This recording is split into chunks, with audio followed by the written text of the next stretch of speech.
Yeah. What are you there just to get points, just to get a few Instagram posts and a couple of likes? Like, you're there to win, and you have to believe you can win to begin that process. So, yeah, and look, Jake needs that mentality, as every other rider does. Where he does himself no favors is, and maybe it's the journalists, and now the reality is the journalists know that in the heat of the moment, he's not gonna think twice about what to say. He's gonna give it straight from the heart. And yeah, it comes off in the wrong way.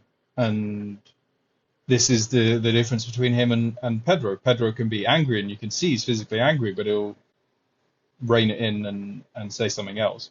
And that's not a knock on Jake. It's not a knock on anyone, but it's perhaps the reason why he falls on the fence, with people that like him or dislike him. Not that should matter to him, but yeah. Yeah, because the reason why I brought it up, because I saw a post earlier, I think it probably was a TNT, and I think you're absolutely bang on. I still often think about the moment when him and Darren Binder collided in the British GP at Silverstone.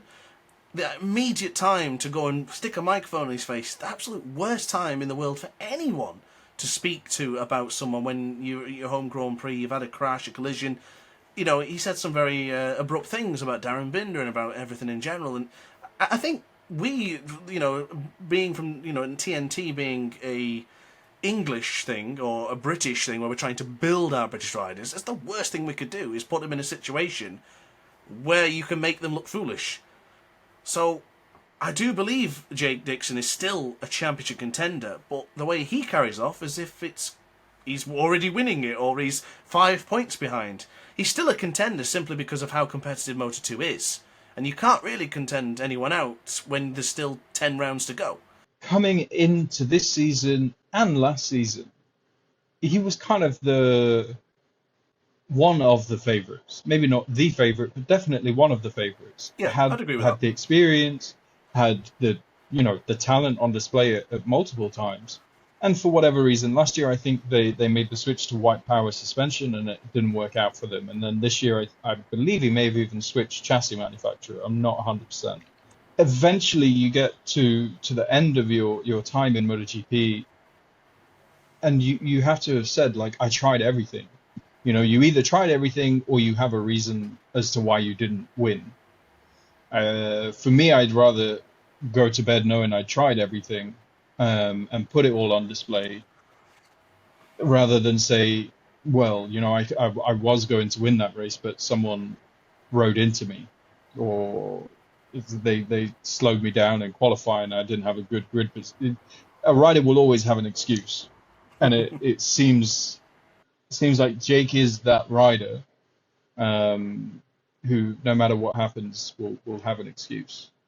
And then when he wins, it's because he won. It's got nothing to do with the team working over the weekend. So I do like Jake, to be fair. I love his mentality. I like him as a person. I think he does give credit where credit is due, but he is very in the moment. I think he absolutely loves the people he's around. I think he cares deeply about them all. But I think in the heat of the moment, he's just a deer in the headlights. He has that sort of like excitement about him, but then when the negative comes, he's really negative. It's that even keel, something that I think we all have difficulty with, not trying to get too high on the positives and too low on the negatives. But the big thing about it is that all them championship contenders, all those riders in that grid, what would put him any higher than someone, say, Barry Baltus, who's only currently 54 points in the championship now? Barry Baltus is not giving you the big one. He's not talking like he's the world champion. He's very respectful, very polite, and very, very self-aware.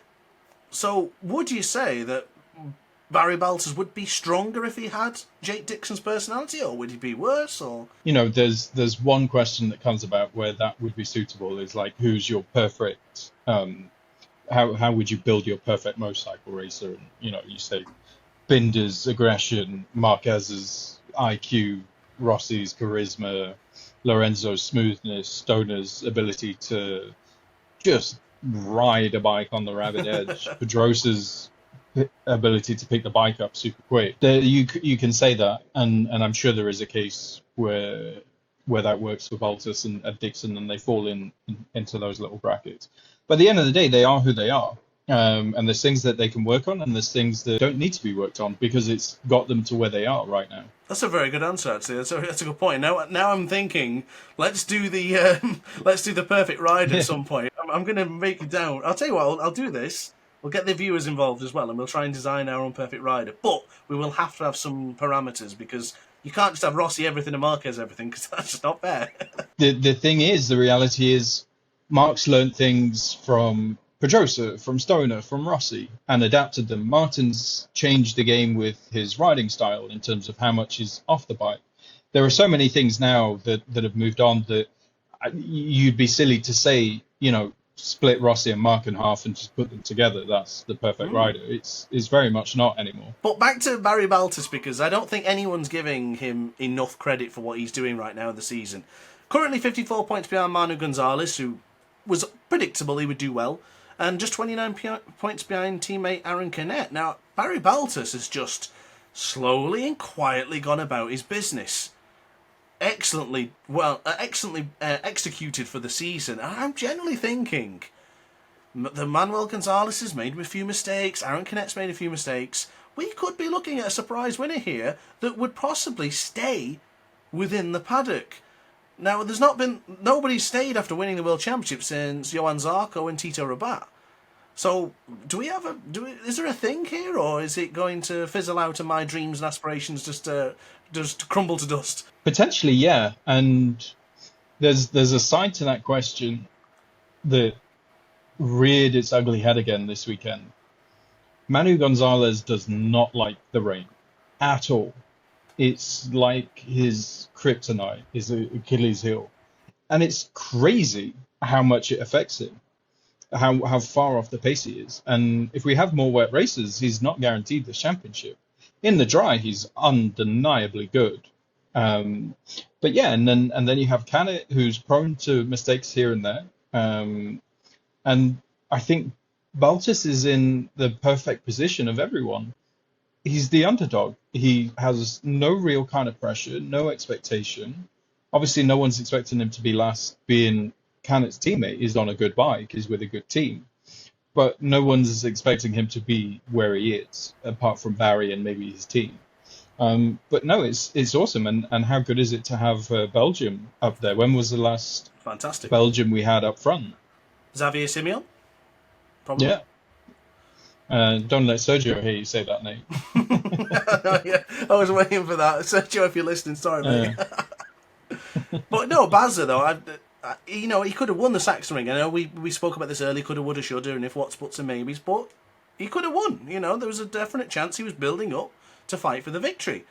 And then we start looking at the likes of Denis Onchu, building momentum, winning races, Yoga Moreira after, obviously, this weekend, and get back to form again, regroup. You might be right, if we do get more rain, it's very much like Lorenzo was. Lorenzo impervious in the dry, but next year a bit of rain comes and he's sitting in the pits looking disappointed. Yeah, it doesn't always work out. And I mean, look, we're not saying that he's completely incapable, and neither was Lorenzo. It just was that they were not on the same level as the others in the wet.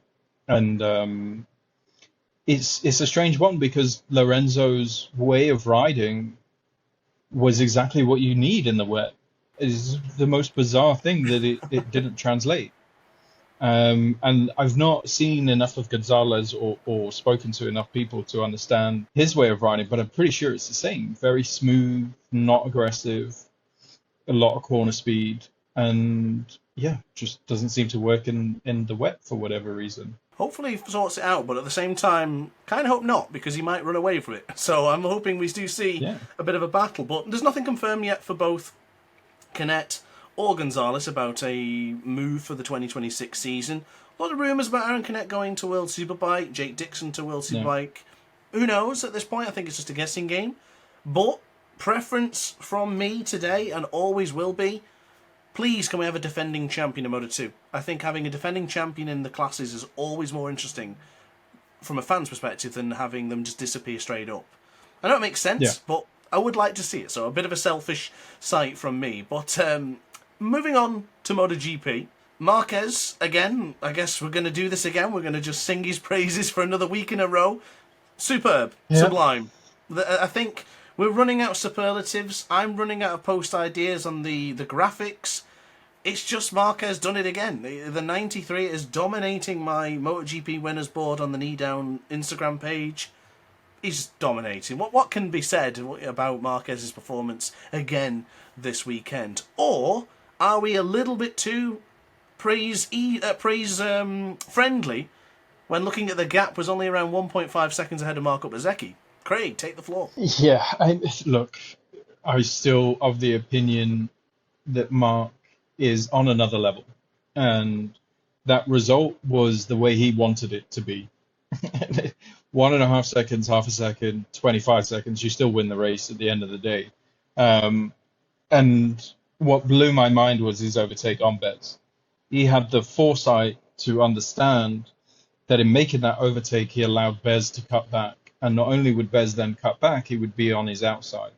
Mark knew exactly where to position himself to just completely close it all off, and then disappeared. Fastest lap, fastest lap, fastest lap. Just how do you catch someone when you can't go faster than them, or they can just pull out 0.2 of a second whenever they feel like it? It's him on this Ducati, and there was an interesting point to tie back to Neil Hodgson that when he rode the Honda, it was on the limit everywhere, and you were like, how do you get away with it? I can't honestly say I've seen him on the limit once this year.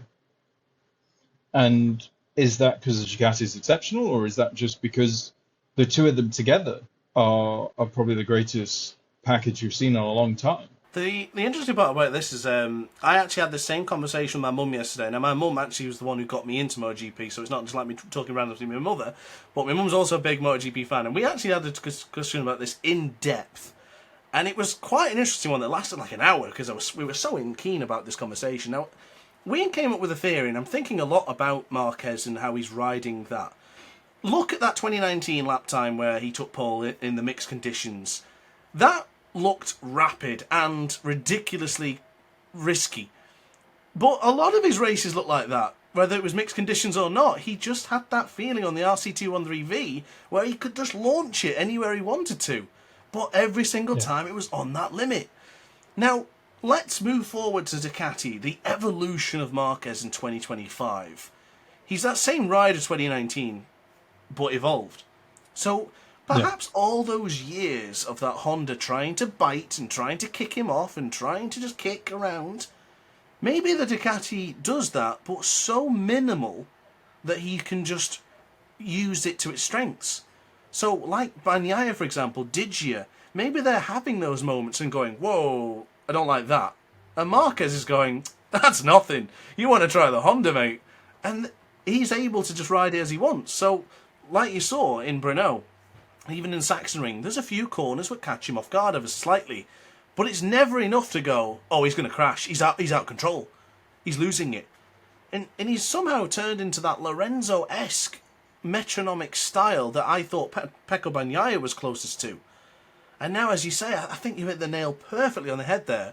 He beat Marco Bezzecchi and everyone else by 1.8 seconds or 2 seconds because that's all he needed to do. And I do wonder if we're actually seeing a rider that is just doing what needs to be done now.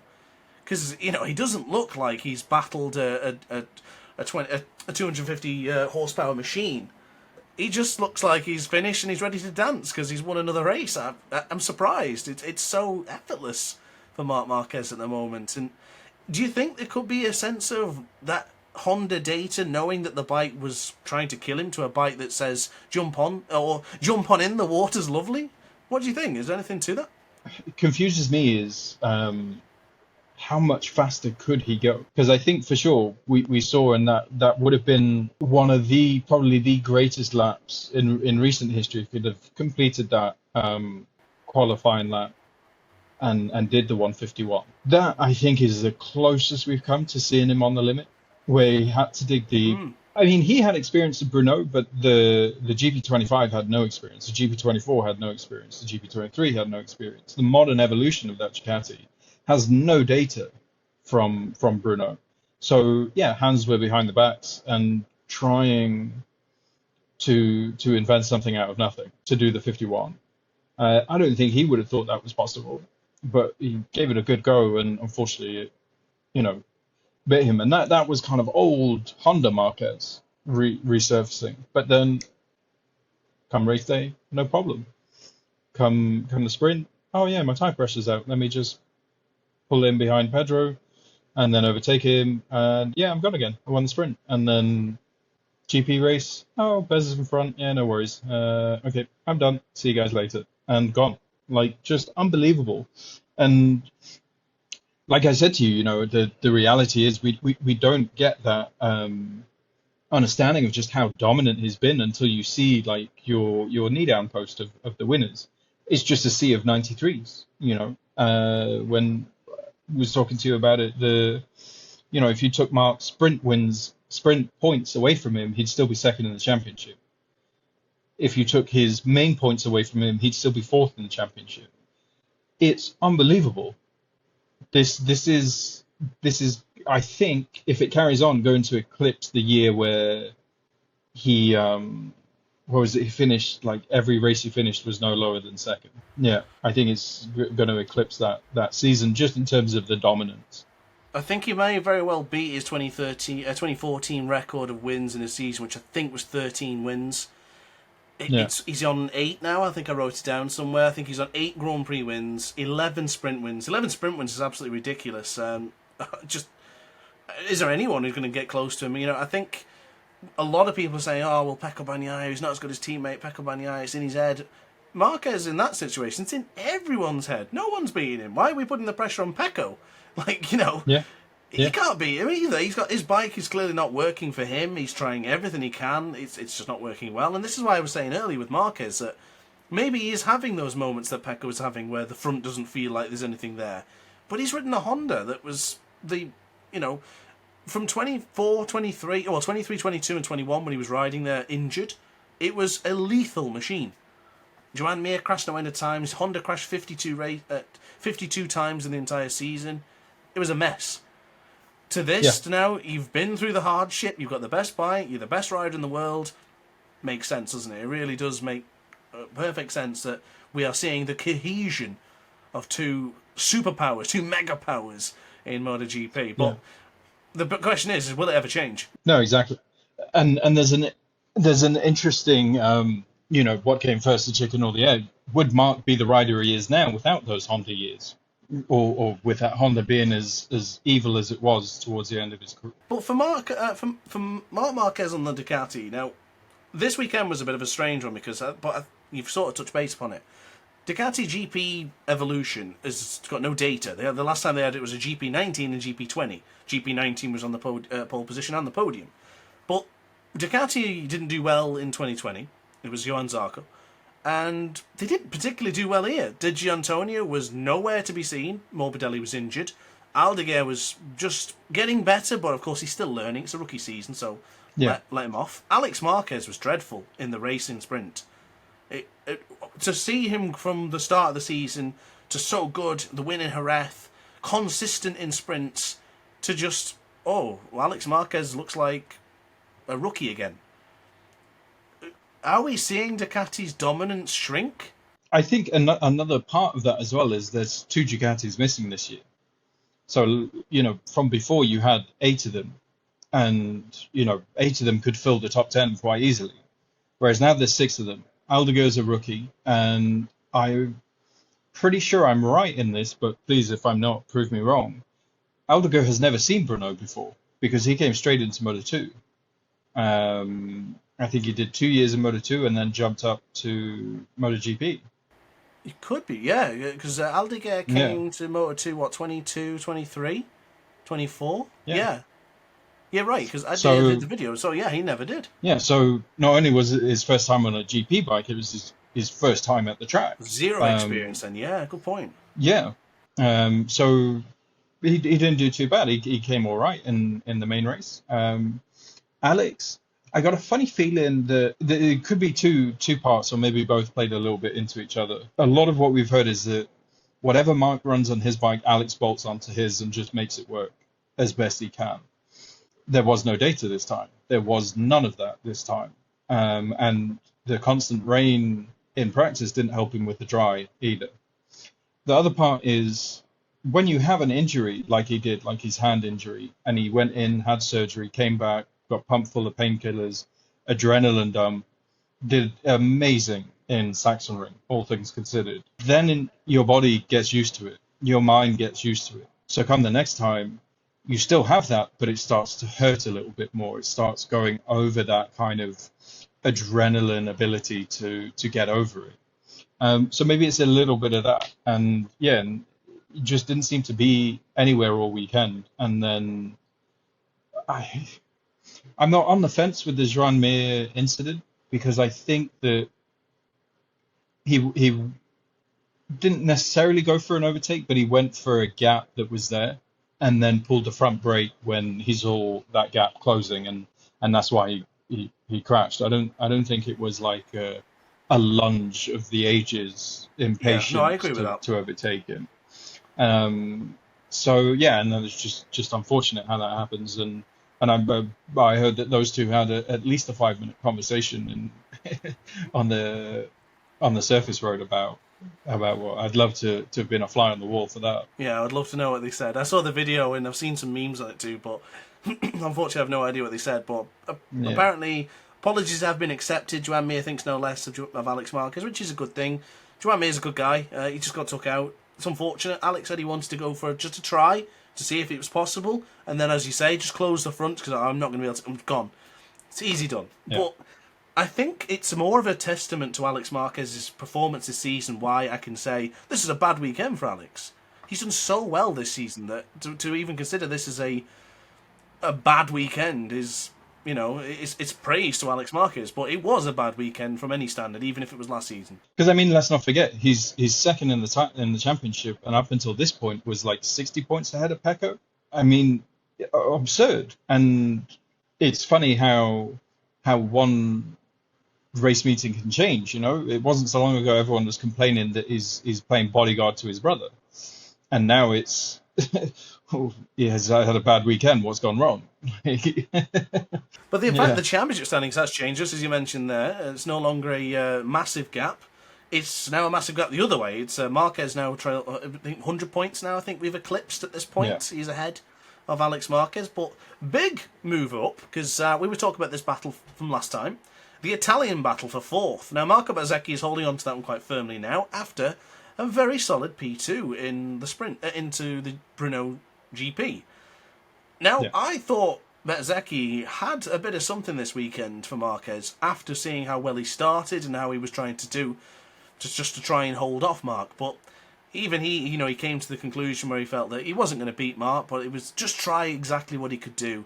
Try and break away, try and save a bit here and there, and then when Mark comes, just do your best.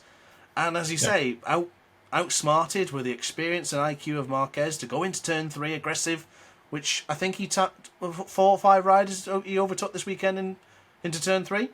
Marquez this is, and then blocks him off in turn 4, can't get the right-hander, he's already through. But give full credit to Marco Bezzecchi. He is my favourite rider, so I'm going to be a little bit biased. I am chuffed to mint balls to see Marco Bezzecchi doing really well. I'm really pleased. I think he's one of the most underrated riders on the grid. Never won that championship in neither Moto3 or Moto2, but always there. Always the runner-up or close enough to, and deserves a lot of credit for what he's done this weekend, and with Aprilia in general. Yeah, no, and this is the thing, is, again, to my point last year, we had 8 Ducatis. And so you would see 3, 4, sometimes even 5 in the top 5. And Aprilia were the ones who could occasionally come in. So let's take Mark out of the equation, because I don't think anyone at this point in time has anything for it. Bez is the next one. You would have expected Pecco to be there, or Alex, or Digi, or Frankie, but it was Bez. You know, eclipsing all of the others. And maybe in that sense, the others have caught up to Ducati. Or maybe it's just that the Ducatis haven't got going as of yet. But yeah, there was Bez. And it just seems to be building on momentum. And talking of Aprilia, and on the other side of the garage, Martin with a fantastic comeback, considering how long he's been out, the injuries that he's had, the drama that's gone on, and the team looked genuinely chuffed for him, regardless of where he finished, how he did.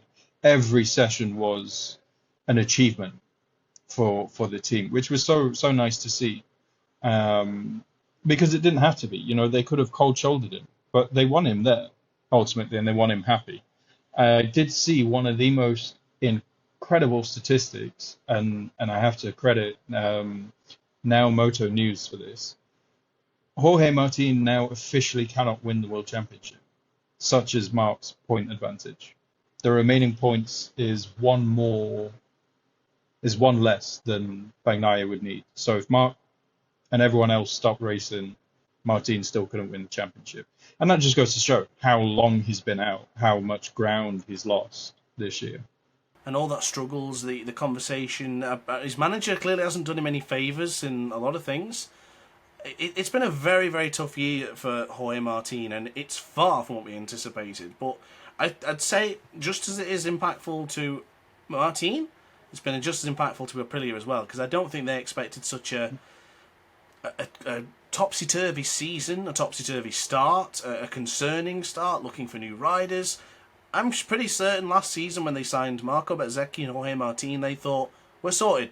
For the next few years, we'll be well up there fighting. But I think it's still exposed that the Aprilia is not as good as the Ducati yet. And where I'm seeing it is a lot of corner exits. They can't compete. Marquez blasts out the corners. But I think Bez is doing something like what Marquez was doing last year on the GP23, where he looks like, oh, well, he's not catching because he's not got the speed or the skill. No, I think it's bike dependent. The Aprilia needs a little bit more.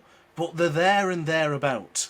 Whether the gap to Ducati will shrink or whether Ducati will start to struggle, who knows. But I think they're close, but they're still not there yet. So I think what Bez is doing is absolutely superb. I think it is, at the minute, a little bit more rider than bike at this point. And I think Martina made that difference too, coming in, finishing P7, which is, as you say, terrific. Straight directly through to Q2 from practice in the wet. Awesome. That's when the nerves come in the most, thinking that you're going to crash. Sublime. Absolutely brilliant performance from Jorge Martin. Yeah, no, top. And I mean, that's why he's a world champion. You know, that kind of a ride is what says it. In that same regard, I would have said Luca Marini is more of a world champion, just because I think, you know, he went away, he did Honda a favor or the other way around in testing for Suzuka, and really lucky to get out of that and still be able to ride and bounce back. Wanted to be back as soon as he could, wanted to be riding as soon as he could. And for all intents and purposes, I don't know how many people have joked about Joan Mir trying to get out of that Honda contract because it's such an awful place to be. You would not think Marini would be rushing back so soon to get back on a bike, deliver in Sachsenring, and again, did superb in Brno, all things considered. Luca Marini finished 12th, still battered and bruised. A bloody good performance. And that's kind of where Yamaha and Honda are at the moment. Is I think they're realistic in terms of they're not going to be pushing for wins. They're just pushing to close that gap to the winner, and that's the steps that they have to make. I'd be really interested to see how far off the Honda was last year in a race similar to Brno. It is night and day difference for Honda to think that we even see them in a race. That's a big telling sign. When did we see them last season? I think we saw Joan Mir get punted by Marquez in Jerez, and maybe when there was a crash graphic. I know that sounds awful. There's a bike going past my house there, but it's true. We didn't see the Hondas unless they crashed or something bad happened. Yeah, we're seeing them in good light. Joan Mir qualified 5th. Joan Mir was on for a really strong weekend. That was just so unfortunate. And I heard that the HRC team posted, you know, Joan Mir's taken out, he's out of the race. And about 4 hours later, his flight got cancelled. Oh, I saw that. He needs to go see a shaman or a witch doctor, or just be blessed with some sage and earth crystals or something. Like, something has to change. It's madness, isn't it? I saw a comment to that when it just says, how did this guy win the 2020 World Championship? And you think, well, That's 5 years ago. That's completely different to the look he's having right now. And he was the best rider in 2020. If anyone who watched that season, he was by far the most consistent, strongest rider. But random topic, just to add to this, I think a lot of people don't remember the fact that Joan Mir also finished third the year after. So it wasn't the flash in the pan like people make out to be. Joan Mir is still very talented, but he is on a very difficult bike to ride. And he's very determined to make it work. And I think a lot of riders would have walked by now. Yeah, and I mean, that's the one thing you cannot take away from him is he is a trier.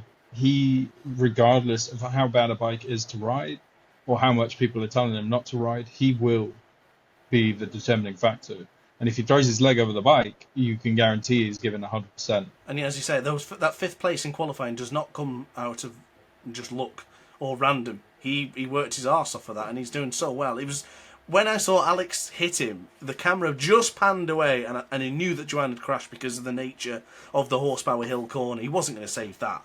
And I just thought, not again. But in Joan Mir's opinion, he feels it's because the bike is 10 kilometres slower. So that's why he's putting himself in those situations, because he can't get out of trouble. And I think maybe there's some truth to that, because he can't get hit every single race. But Luca Marini hasn't crashed, and he's still not been hit. I don't know. Yeah, and this is the thing, I don't for 1 minute think that Luca Marini isn't trying hard. I just think that his approach is a little bit different. I think Mir's seeing, how do I ride around this problem? And Marini's seeing it as, how do I ride with this problem?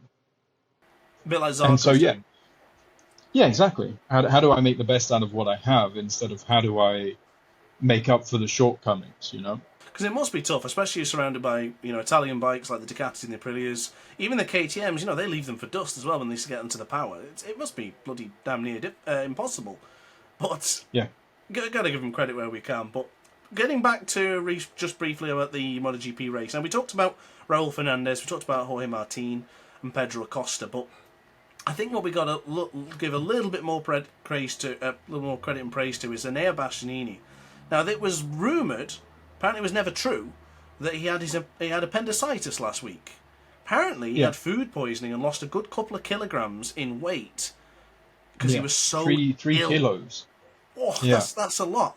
That is a lot, and you also have to think they are peak condition athletes. They don't have 3 kilos to lose, otherwise they would have lost it already. So yeah, it was pretty bad by the sounds of it. And fair enough, didn't ride, came back this weekend. Maybe he flushed out the bad juju or whatever was holding him back. Get your tinfoil hat for that one. He said everything that came out was green. Yeah, exactly. There we go. It's gone. The jealousy of not being on a Ducati anymore has left the building.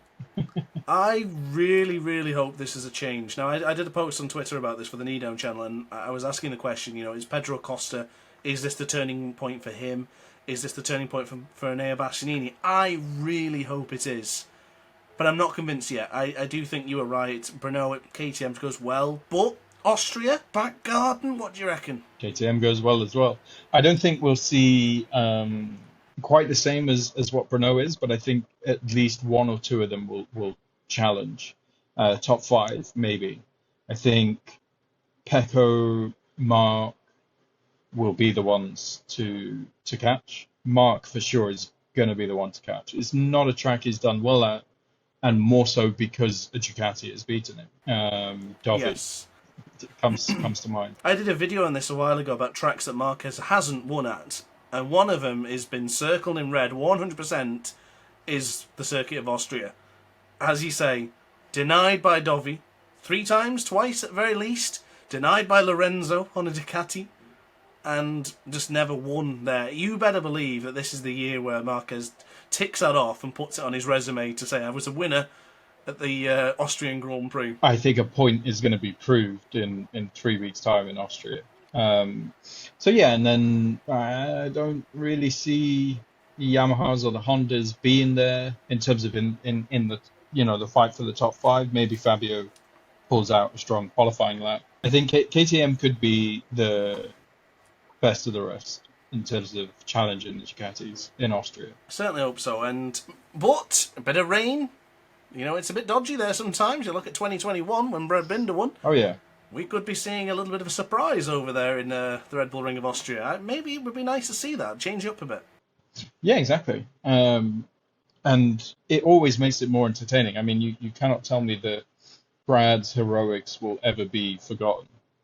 Not because of who he is or my bias, but just the nature of how that race unfolded and what he did was crazy. So I'm going to quickly move on now to our next point, actually. Two things, actually.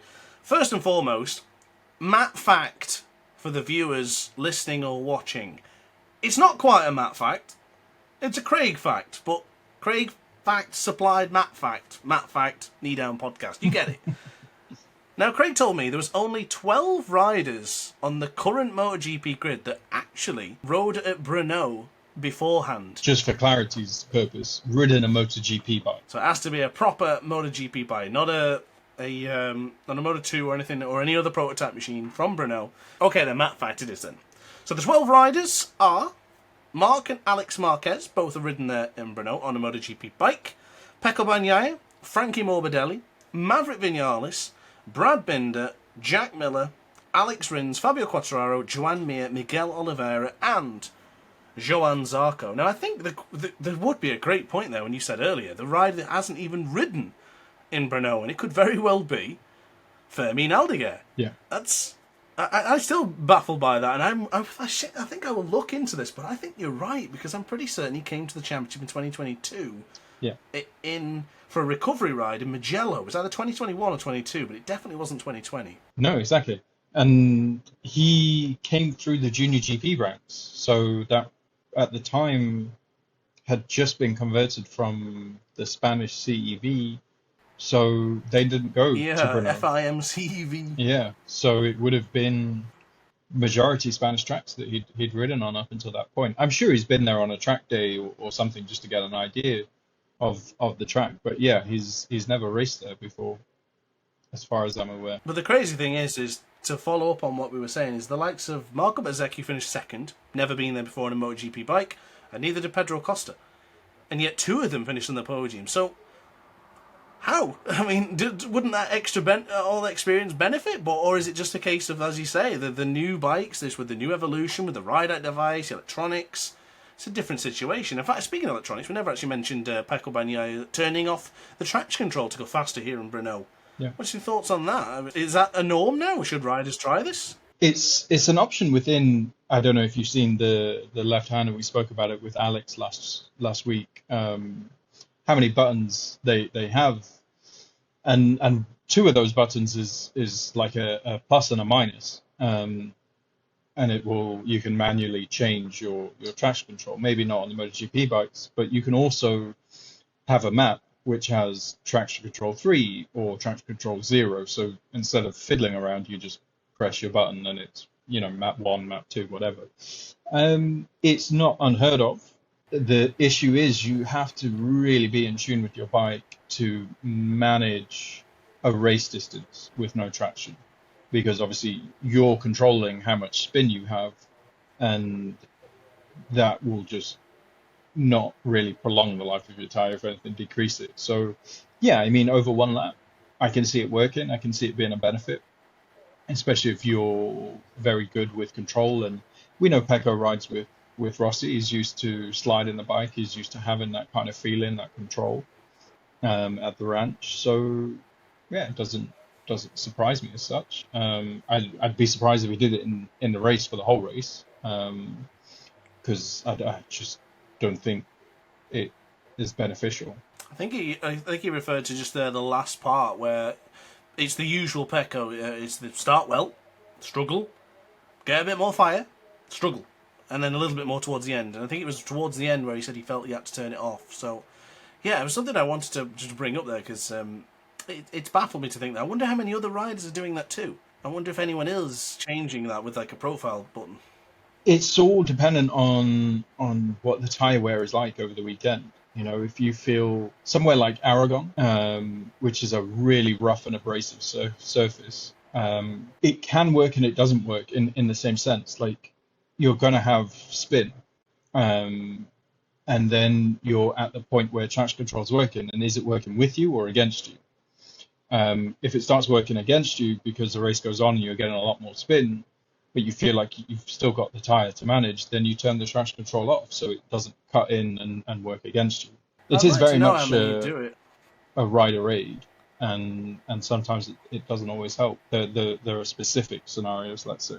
I would really like to know. I think there's another few things like how many riders, how they use the rear brake and things. Because obviously every single rider is different. Even some riders use the thumb brake, of course. So it'd be really curious to see how that works and how every single rider sort of deals with that. But I guess we'll get on to our next segment then before we almost finish up, Craig. And I guess kind of touched base upon it already, but the title implications of Brno. Now, Marquez leads by 100 points, and Pecco, Alex Marquez do not seem to be anywhere near Mark's level. It shouldn't be, but it looks like a foregone conclusion. Do you think we are going to see any difference now, or is it just simply a case of this is the Marquez year, and this is put down in history as one of the biggest comebacks in sporting history? Oh, for sure it would, and touch wood. I hope nothing happens to anyone.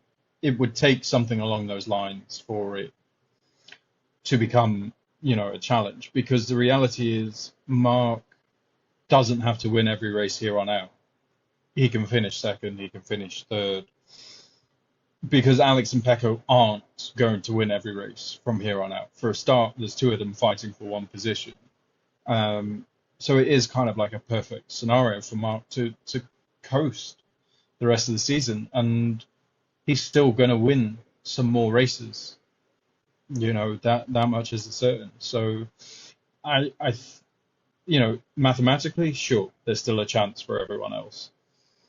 Based off of what we've seen in the first half of the year, there is no chance for anyone else to win this championship. It's looking bleak, isn't it? Yeah. I mean, Marco Bezzecchi is fourth in the championship, and yet I am seeing him more and more competitive than Pecco has been. Yeah. And now he's leading the charge. It's a big point gap, but you never know. Maybe he can continue to be there, second, third, maybe a win or two. Maybe if Marquez makes a mistake, or maybe the situation doesn't pertain to Marquez winning. But there's a little bit of part of me in thinking about the likes of Cota. Mark was trying too hard to win that one. He even said himself he was pushing beyond that needed to be, and he made that mistake. Would he, or is there possible potential of him pushing too much in the Red Bull ring because he wants to prove a point? Yeah, potentially, but potentially, and it could also just be that maybe he just accepts he's not going to win this year and just slots in behind Pecco, because we've said this is an evolved version of the Honda Mark, so there's no reason to say that he wouldn't just settle. I don't think it's in him personally, but yeah. I agree. I totally agree. Yeah, I think that he genuinely is going to come with unrivaled pace. I don't think he's going to be in a position this year where he has to push to win or be at the front. I think he's just going to be at the front. There's no other two ways around it. He has the speed and the talent and the bike. And I think it's going to be like sort of Catalonia. You could probably guarantee a Mark winning that one. It's home, front of the crowd. The crowd are going to love that. It's going to be amazing. It's going to be one hell of a scene to watch all the MM93 fans go crazy. And for Alex, don't forget. And something new like Balaton Park in Hungary. I think he'd be very, excuse the pun, he'll be very hungry to see if he can win there too. I think he'll be right up there trying to win, because who doesn't want to put their name and authority on a win on a brand new track? At least it is for MotoGP, it's concerned. The first ever winner at a new circuit. Everybody wants that. Of course. And I think you always want to put your name in that list, so I definitely think that. But the rest of the fight, I think, is going to be down to the likes of Marco Bezzecchi, Pecco Bagnaia. If Alex is getting bad habits and maybe the injury is serious than we thought, maybe P2 is not safe. Maybe Alex could drop down to third. Maybe Pecco gets some confidence. Maybe Marco Bezzecchi starts building. And I guess a final question then regarding title implications. Where do you see Jorge Martin finishing now? Where's realistic, do you think? I think it's less about him finishing somewhere in the championship and more about him getting specific results, like a top 5 and then a top 3 and then challenge for the win, maybe try and win. I think the remainder of this year is assess where he is, assess where the Aprilia is, and see what can be done for next year to make a push for the title. I think Aprilia for sure are building there, and I don't think we're going to see significant jumps in performance from the Ducati because of the development freeze. So yeah, this is basically for the other manufacturers write the year off as testing. Thinking about what is specific for Martin this season, do you think a podium is out of the equation? No, not at all. He has the ability, and I think now they figured out the best way to ride that Aprilia. And yeah, I'm pretty sure Martin's one of those where he could look at Bez's data and go, okay, that's what I need to do, and figure out how to do it. I was thinking to start small with a pole position or something like that. I could see that happening. Martin's excellent in qualifying. Yeah. I could definitely see that. And to think that he was already one of the... not the also-rans, but he was in the mid-pack this weekend. And that was his first return back after some serious injury and a lot of depressing thoughts. You know, he even said he thought about retiring at one point because he was so battered and bruised. So you think coming back, yeah, maybe you're right then. I mean, maybe a win is out of the equation. Maybe that's a little bit too far. But if we can see a Martin podium, I think we would see some very emotional scenes from both him and Aprilia. I think realistically, if he wants to challenge for the title next year, which I'm sure he will, he needs to kind of get that monkey off his back and get a podium this year. I'm not saying it'd be a failure if he didn't, but it would go a long way for his confidence and the self-belief to come back, you know. Look at what Mark's first win on the Ducati meant to him. It was massive, wasn't it? It was big stuff. I mean, even his last win on the Honda was, I think it was it might have been Mazzano. Even that was emotional. His return back from injury and he won in the Saxony in 21. That was extremely emotional. So I do like to think that Martin can bounce back, but I wonder what it means for Bez. Because having the world champion in the other side of the garage, you've been the shining star all season. Now all of a sudden your teammate's in, and coincidentally this is the same rider who beat him for the world championship in 2018 for Moto3. Yeah, I think we're going to see a little bit more fire in Bez as well. Well, for sure. And I mean, if these two play nicely, and figure out how to work together as efficiently as they can, Aprilia could be a monster team next season. Let me know what you guys think in the chat, in the comment section down below. Let us know, because I am curious what we think about Martin's chances, what Aprilia's chances are as well, especially going into the next season. But I guess we'll talk small and say, where do you think Martin will finish championship-wise at the end of the season? And do you think a podium is on offer for the world champion from Mallorca, I think he's from? I guess last thing to talk about then, Craig, is something that I guess is going to be quite subjective, which is a good thing because we can talk to the viewers. But let's discuss our winners and losers from this half of the season. And then we'll sort of look into the future when we get to the Red Bull Ring of Austria. So, first things first, I've wrote a few names down. Of course, feel free to chuck in any names you you feel like, but a couple of names I'm going to give you right now. Marc Marquez. I know that was a surprise, but Marquez, 11 sprint wins, 8 victories, and leads the championship over 100 points. Enough said. And no end of pole positions. Alex Marquez, never expected him to be anywhere near this level of competition this season. Unbelievable season. Brilliant stuff for Alex Marquez. Always liked him, and I'm pleased he's doing well. 10 sprint podiums, a sprint victory, 7 podiums, and a first Grand Prix win in Jerez. Marco Bezzecchi, of course we just spoke about him. A win, 3 podiums, 2 sprint podiums, and quite honestly, an excellent first season, looking stronger all the time. What do you reckon then, Craig? Who have you got in there? I went for the easy ones, so apologise. It's down to you. Yeah. No, that's fair enough. And yeah, I mean, you could have ended the list of winners being Marc Marquez because, yeah, his dominance has been unreal. But for sure, Alex has definitely stepped up his game this year and surprised a lot of people. And I was just thinking then he's now got a 3-week break. I think we could see him come back to Austria as he left off before the injury. Bez, I think, is just going to carry on building. I think Aprilia and him are realistic that they're not maybe there to contend every race, but they're certainly going to give it a good try. For me, I think Vinales has been a big winner. A lot of people wrote him off. A lot of people wrote the KTM switch off. But at times this year, we've spoken about it. He is the leading man in KTM, leading Brad, leading Pedro, the Wonder Kid. And yeah, Nea hasn't really worked out for him until Brno. And he showed again why he was, the highly regarded rider that he is. But Matt, for sure, for me, was a standout up until the injury, because you just sort of thought, there's a rider getting to the end of his career. He's been through pretty much every team on that grid. Is this the final destination? He's left a factory team for a satellite team. Is this, the final swan song? But he came out fighting, and I like Mav as a rider, and I follow him and his supporters group, and his positivity this year is he's a different guy this year.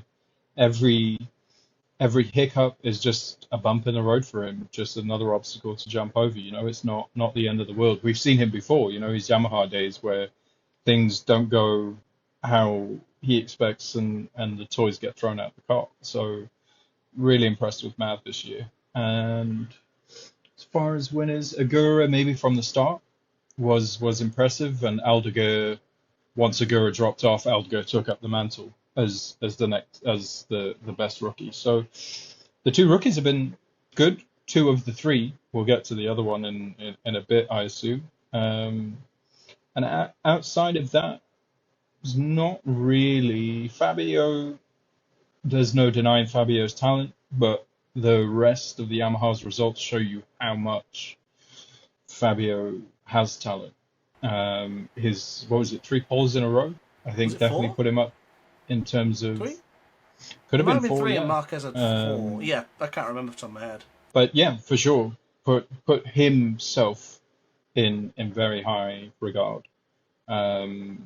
Just the Yamaha's not there yet to deliver on a race performance. So.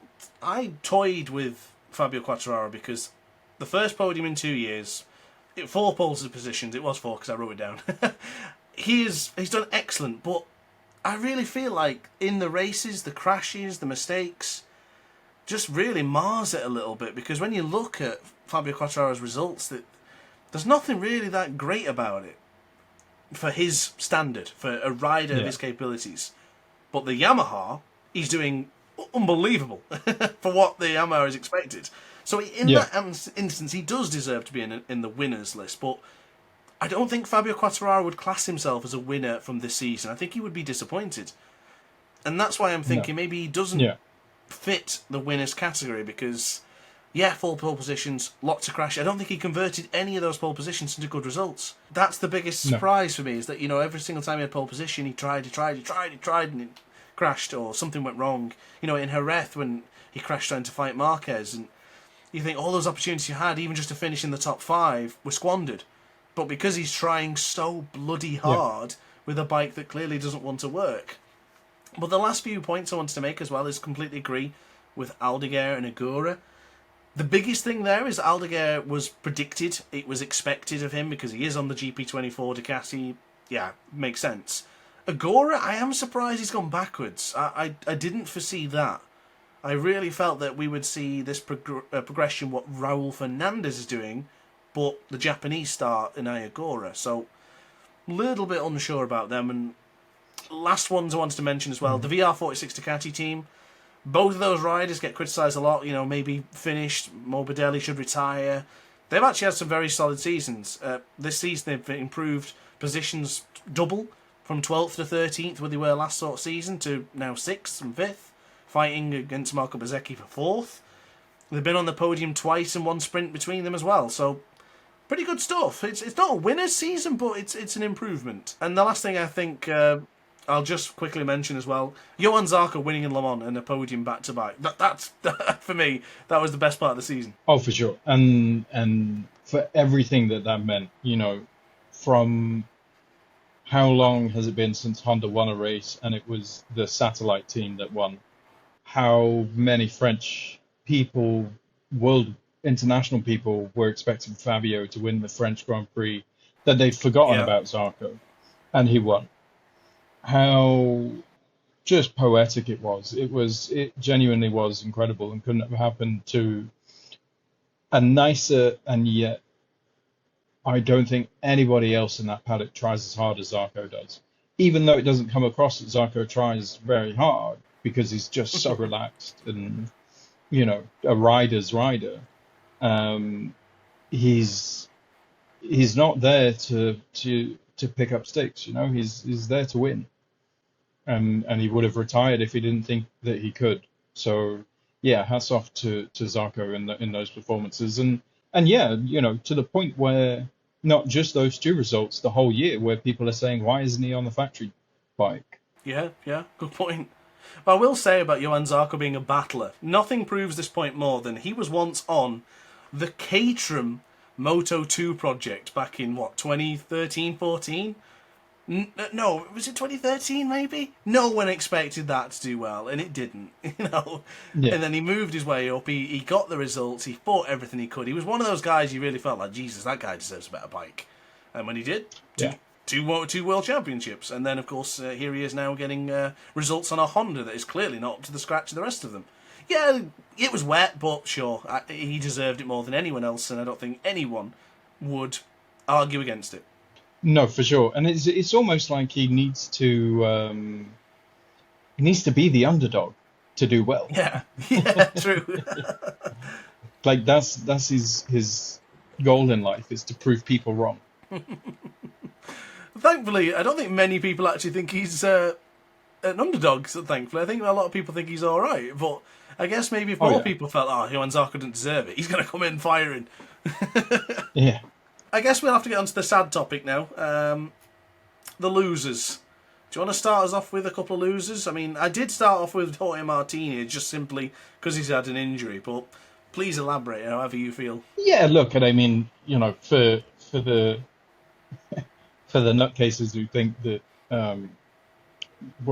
there was a comment that was made, leave it to the journalists or something on one of the videos before. We're just a bunch of babblers or something along those lines. Oh, yeah. By all means, in saying someone is a loser, we don't mean that we could do any better. It's just Absolutely they haven't not. maybe achieved what we believe they're capable of and showed.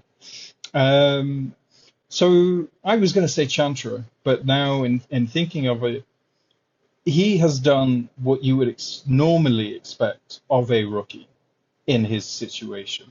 If you look back at it, Chantra had a couple of wins in Moto2, and you could almost say he was a bit of a track specialist in the Moto2 category, in the sense that when it was his style of track, he was up there, and when it wasn't, he struggled a bit. So it makes sense that how he's getting on now, especially with being on a Honda that is still under the weather, and we don't know what version of the Honda he has. But I'm pretty sure it's not the same version that the other three have. I think if you talk a satellite bike, it's the satellite of the satellite.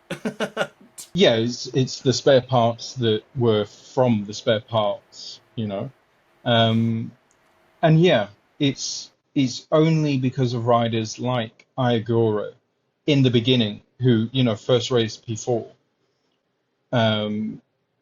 like Pedro Acosta, first season, challenging for wins.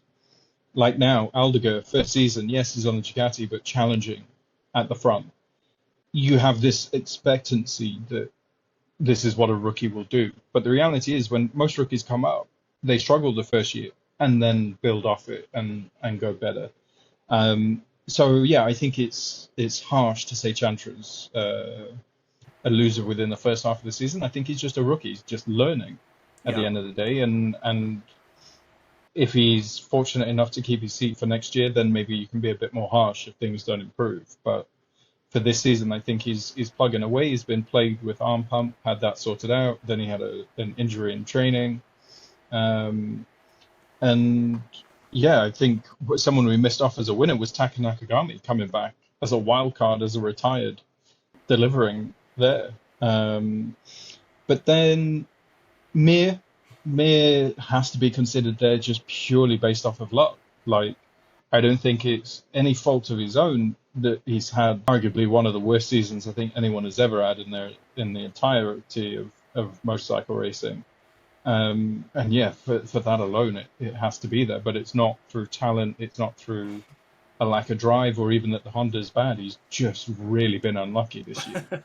I think he's been taken out 5 times, if I'm not mistaken. And another one to throw into that scenario is Miguel Oliveira. Miguel never hurts himself. It's just when others take him out that he hurts himself. And then he has to come back from that. And even though he's on a Yamaha, if it's wet, you still would not rule him out.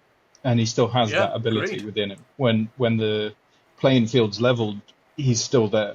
I think he's struggling with the Yamaha.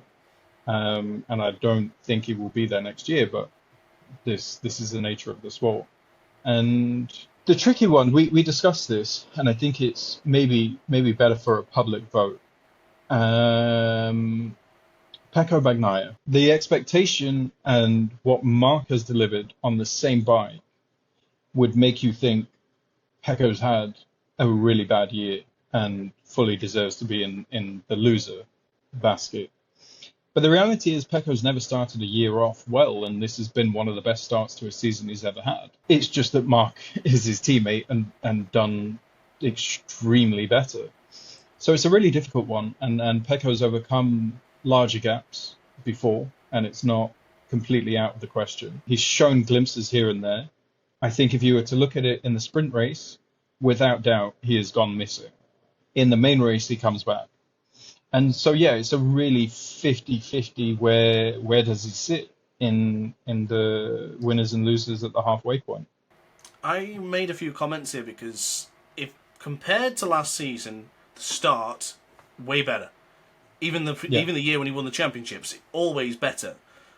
Less retirements. He's had 2 retirements, yet he was taken out of one of them. So he only crashed out once by himself, which was, I think, in Silverstone, as we mentioned earlier, or at least we spoke off camera. He has been a solid rider this season. Last season, he threw away points like they were giving out sweets.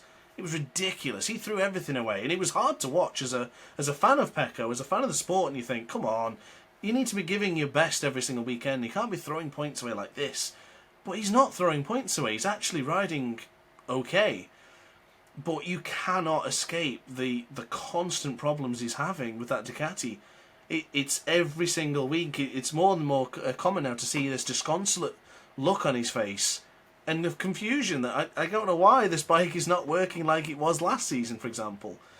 But I think, judging by the fact that he is in third, he's behind his teammate, he's still struggling with the Ducati, to think that the best team in MotoGP for the past 5 years, or 3 years, let's